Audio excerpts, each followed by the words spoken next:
Other news tonight, growing concerns about hate crimes in Northern California and across the nation. Dozens of people gathered in Rancho Cordova today to speak out.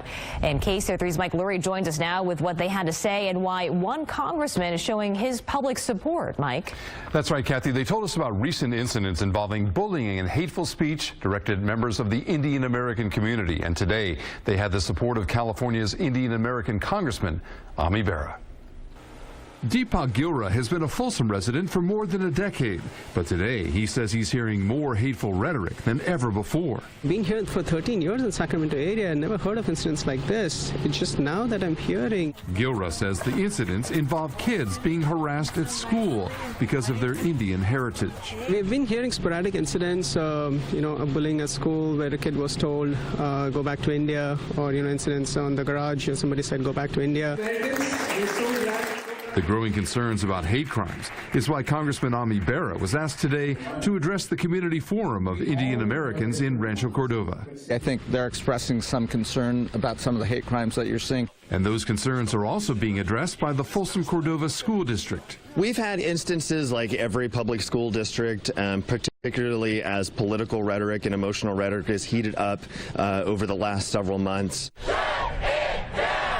We saw signs of that rhetoric heating up last Tuesday in Sacramento when immigration rights activists protested a community forum hosted by Sacramento Sheriff Scott Jones and his invited guest, Thomas Homan, acting director of U.S. Immigration's Customs and Enforcement. It was a visible sign of just how polarizing the issue of immigration is today in America.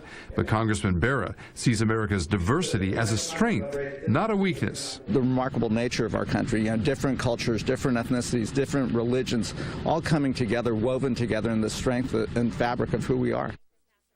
Well, Congressman Bera told me he's heading back to Washington tonight for a full week of work ahead with Congress facing multiple deadlines. And speaking of deadlines, one of them is coming up. The federal government about to run out of money pretty soon. That's right. They are running out of money. They face a tight deadline on that. And it turns out that the pressure is now on for Congress to strike that deal. Congress has until the end of the month to come to some sort of an agreement with a budget that both Republicans and Democrats can agree upon or risk a shutdown of the government. We asked Congressman Bera today for his take on the budget impasse. I ran on no budget, no pay. I ran on this idea that we ought to put a budget together. So let's do our work. Let's actually come together as Democrats and Republicans and pass a budget. House and Senate leaders have vowed to have a bill ready by the weekend of April 24th because funding for the federal government is set to expire on April 28th. So they have limited time to get that struck together. Yeah, just a couple weeks ago. You bet. Mike, thank you.